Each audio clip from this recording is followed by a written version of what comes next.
was not successful marriage. It was not a successful marriage due to abrupt changes in his behavior.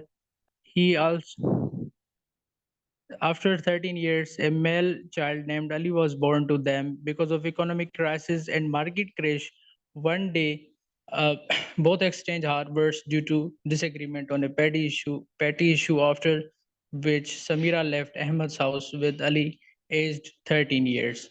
After few days, on 9 to 2001, Ahmed received a notice from the family court of Lahore in Samira suit for dissolution of marriage under Section 2 of the Dissolution of Muslim Marriage Act 1939. After this, Ahmed became mentally unstable that he left going to his business and confined himself to the seclusion.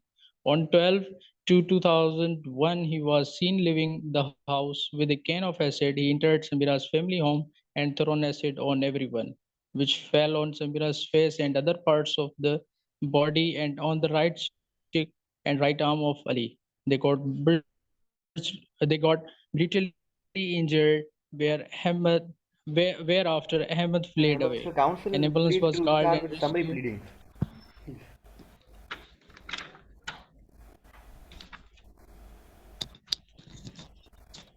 Your Excellency's summary of pleadings is that is Ali a wali of Ahmed within the meaning of Section 305 of Pakistan Penal Code? If so, can sections 306 and 308 apply to this case? Ali is wali of Mr. Ahmed within the meaning of Section 305 of Pakistan Penal Code. Therefore, liability of qisas against accused Mr. Ahmed can be forgiven under Section 306 Class C, and he is to be punished under Section 308 because punishment for Section 306 and 307 of PPC is provided in Section 308 of the PPC. Punishment of qisas can be forgiven for blood money, simply saying punishment of qisas is compoundable. Hence, we can say that Section 306 and 308 apply to this instant Counsel, I case. have question. Yes, Your Excellencies. Counsel, how can you say that Qisas is a compoundable offense? Do you have any particular reference in this regard?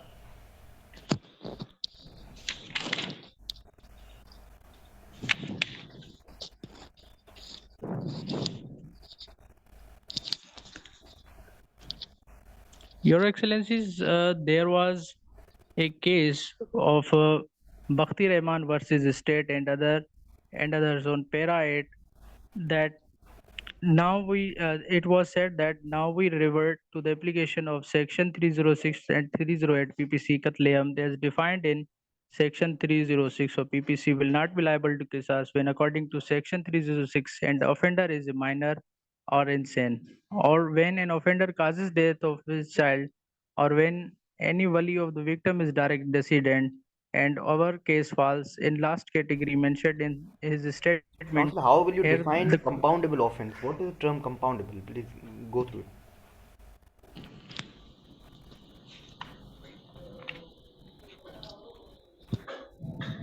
What is compoundable?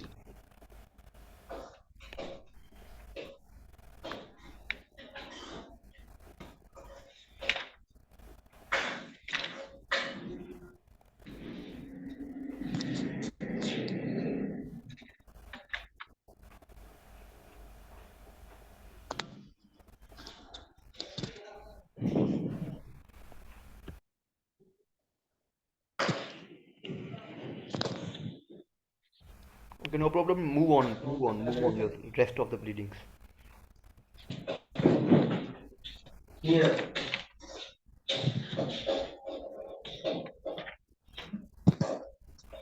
अच्छा issue my start क्या या सबरीज Go through the summary pleadings, please. It's very important to go.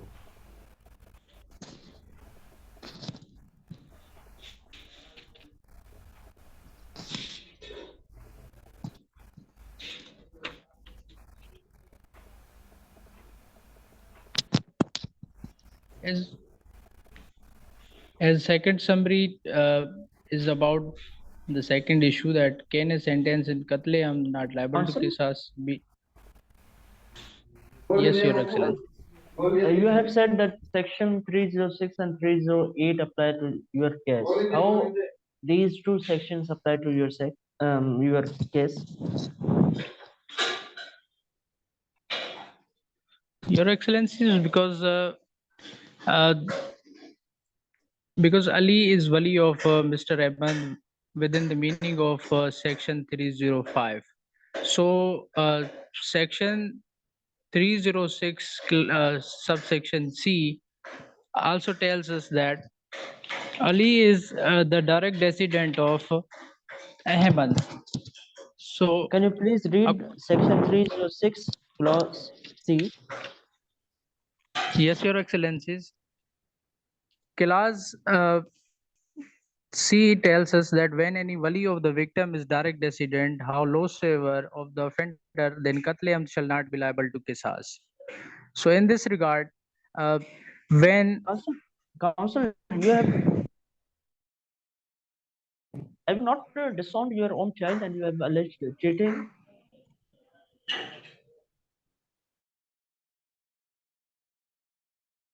Have you not disowned your own child and you have alleged the cheating upon your wife?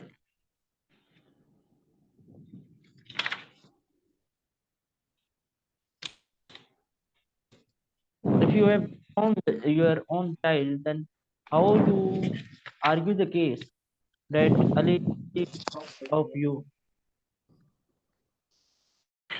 Your Excellencies, as after reading section 305, as it is also, once again repeating, under section 305, class A, Ali is wali of Mr. Ahmad as he is his legitimate son. As already stated in above mentioned facts, that since Ahmad's birth, he was facing consequences of his parents' worst square and remained mentally ill. Further economic crisis and market crash had broken him badly. His suit for divorce, his living in closed places, and many other problems affected his mind and consequences which compelled him to state such words that Ali is not his son. This case does not fall in exception provided in section 305 clause. Mr. Ahmad did not kill Mr. Samira on the name or on the pretext of honor. Instead, the significant reason of throwing acid was suit for dissolution of marriage, as also mentioned in para 11 of the case. On investigation, the police concluded that motive of occurrence was that a suit for divorce was pending between her and her husband, and due to that grudge, he had thrown acid at them. Mr. Ali is wali of Mr. Ahmed on the factual ground also, because if in a situation this would have not happened, then surely Ali would inherit the property of Mr. Ahmed, Counsel, being his son. counsel on para 12 of the statement of facts, last lines, it is written that Ahmed contended that Samira had cheated on him, as a result whereof he got highly provoked and lost his self-control, and this all, right? Yes. So you have already disowned your own child. So you own that statement or not? Your Excellencies, as I have already mentioned above, that due to the economic crisis and market crash, and parents were square in not that position. Therefore, he just disowned Ali is as that he is not his son. Due to that, uh, due to that crash, he he just said that. Counsel, but the question is, do you own or disown Mr. Ali? That question is to be answered from you. What is your final statement in this regard? Do you own or not your counsel, your client?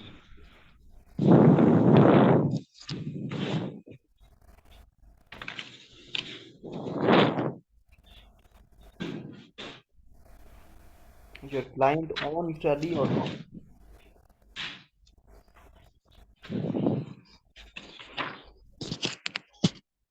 Yes, Your Excellencies. Ali is owned as a son of Mr. Ahmed. If Ali is son of Mr. Ahmed, it means that you have done a defamation against Mrs. Samira. Is you have your client has already stated the same thing in the instant case, facts of instant case. Is that not defamation? I think there now different sections of different laws are going to be applied. Defamation law is going to be applied. Sorry, Your Excellencies.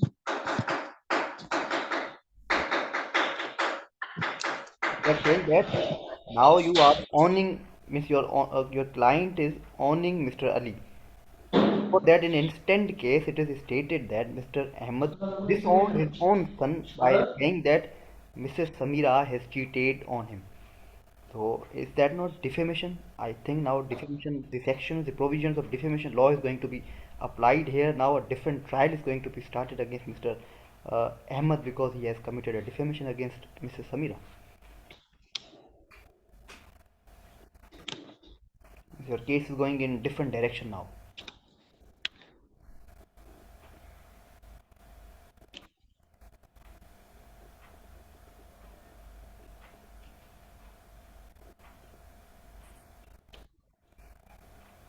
Okay, counsel, how will you define term wali? What is wali? Define it. Your Excellencies, under Section 305 Class A, Ali is Wali of Mr. Ahmed because Section 5 states that Section 305 states that the heirs of the victim, according to his personal law, but shall not include the accused or the convict in case of Katliam if committed in the name or on the pretext of honor. So this by this definition you are saying that Ali is wali of Mr. Ahmed. Yes, Your Excellencies. Okay, move on with your rest of pleadings. Council, come to issue number 2.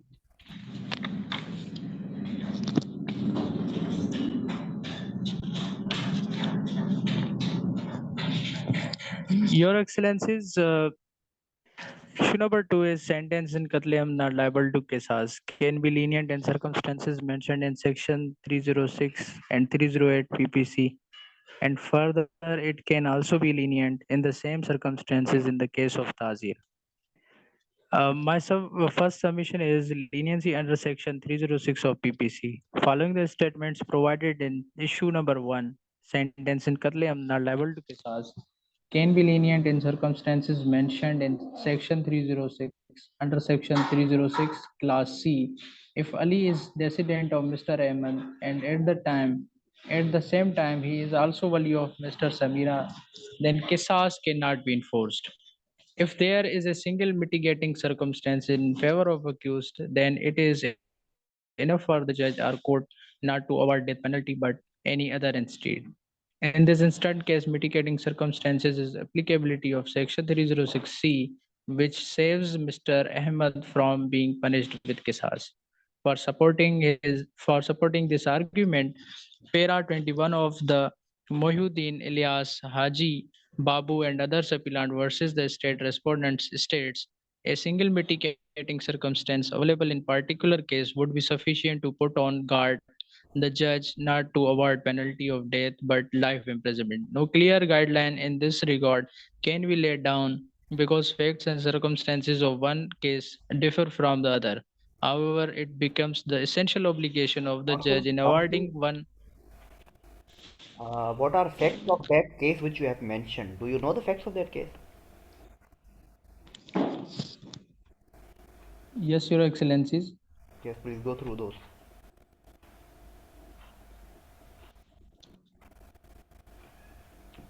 Please state that what are facts of that case.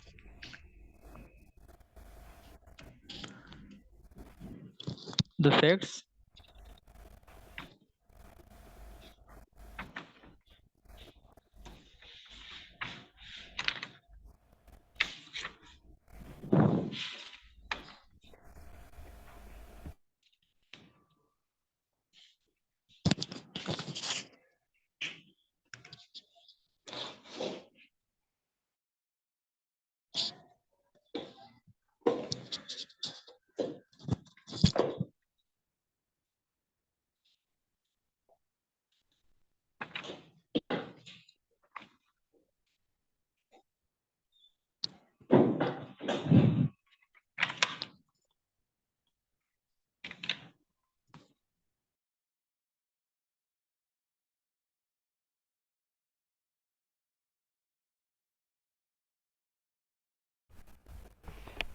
Counsel, do the facts of that case which you have referenced, which you have mentioned, do those facts match with the facts of our this instant case?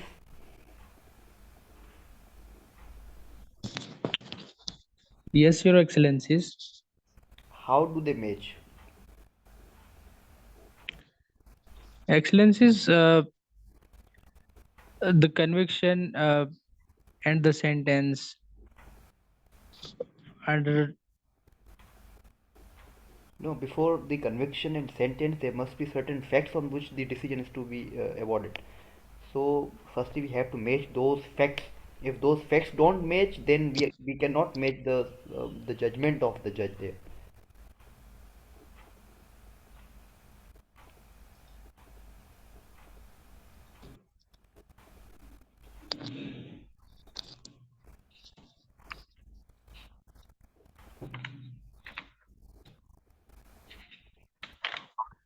What are you doing?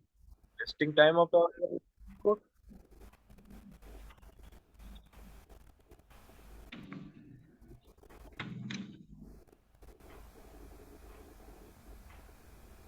We are not getting you, Dildar.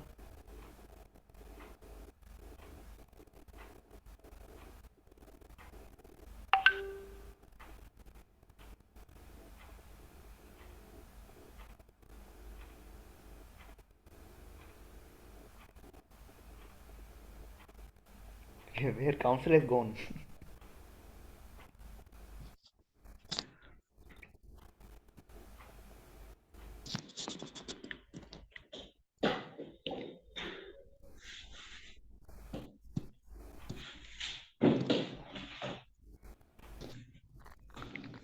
Okay, counsel, continue. Move forward. Yes, yes, continue.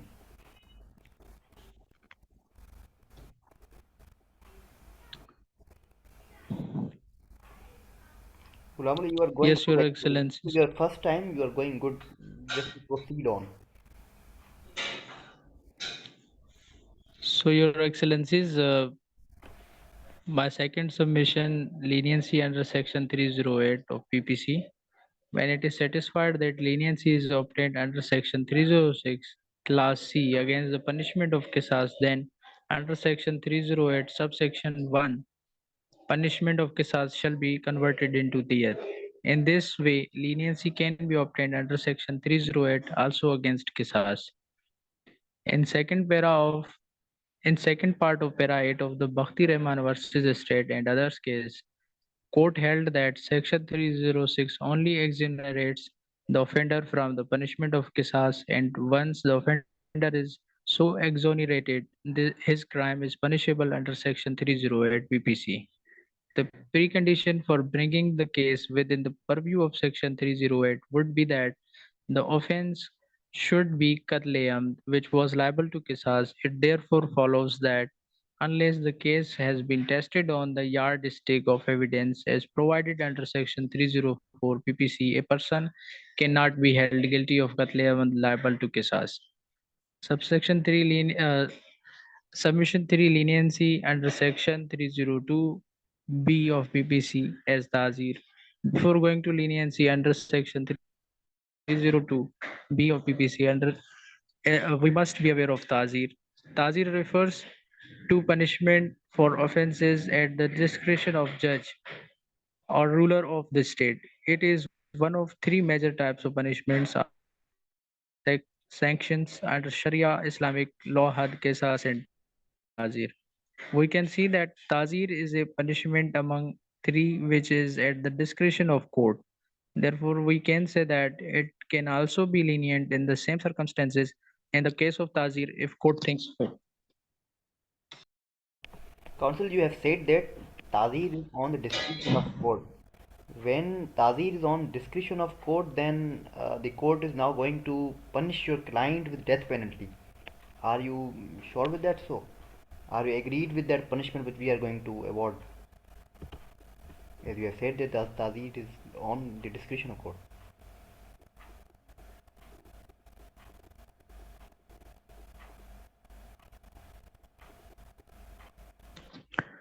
Your Excellencies, more than this, the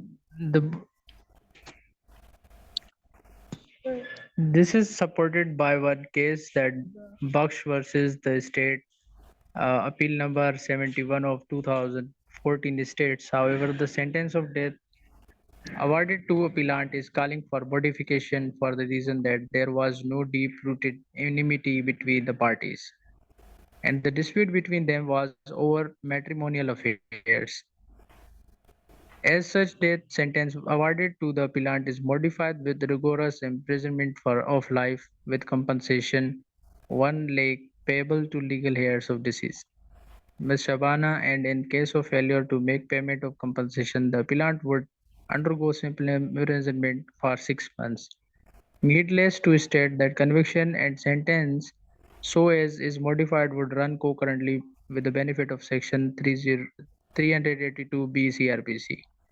So, sir, is according to the factual sheet,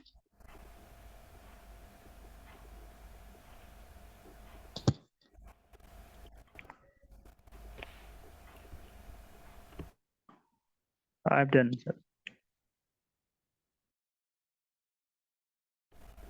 Council, get the sense of my question which I have asked. I am asking that you have said that Tazir is on the discretion of court. Tazir is a punishment on the discretion of court. So now we, being a Supreme Court, we are going to punish your client with death penalty as Tazir, because we are on discretion, we can do so. So what shall you say on this point?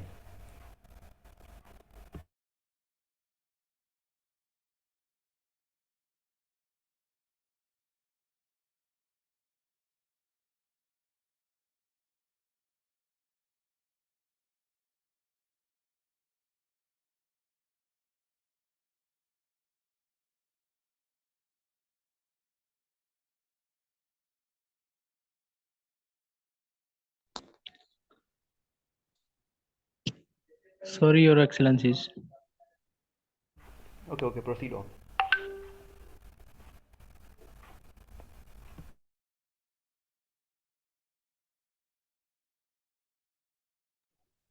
I'm done with two Council, issues. Council, come to section 302. Read it.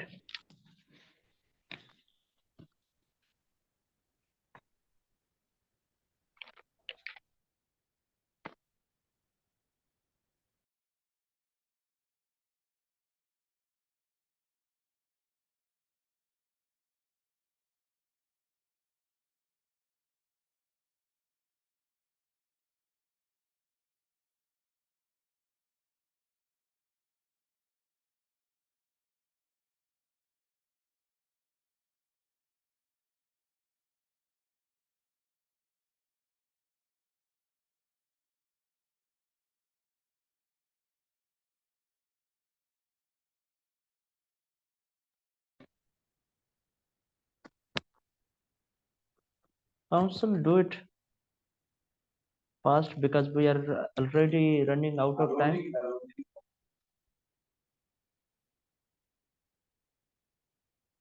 Section 302 of PPC.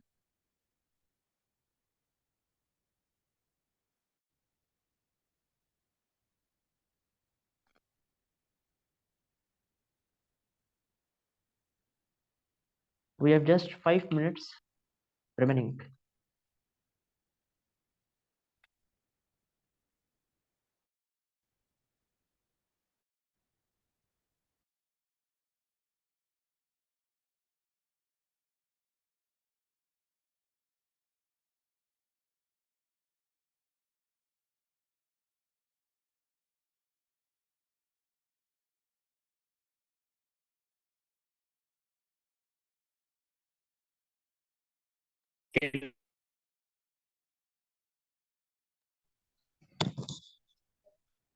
Yes, Your Excellency. Sorry for inconvenience.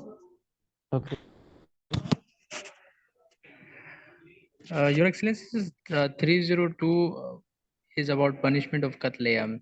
Whoever commits Katlayam shall, subject to the provisions of this chapter, be punished under No, Clause just read A. it. Just read it.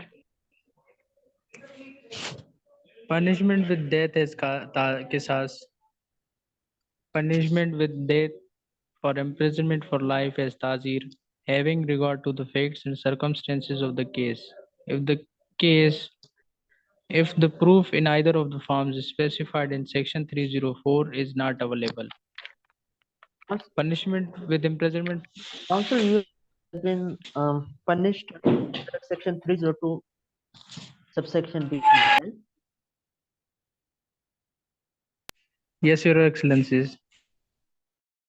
Now, how this can be lenient? Because this is tazir and this is fixed. This is not at the discretion of court. And now, how it can be lenient?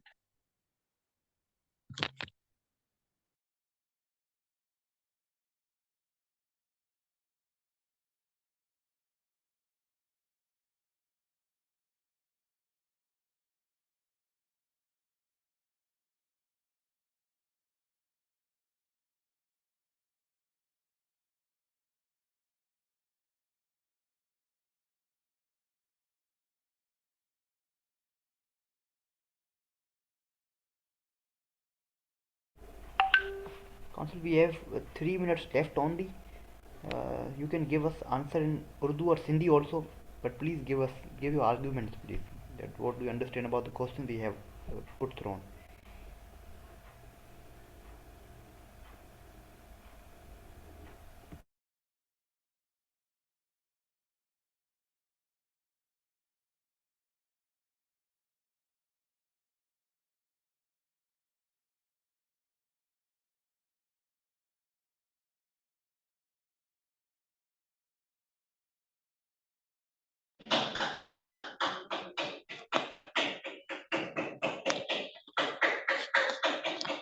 Thank you, Your Excellencies.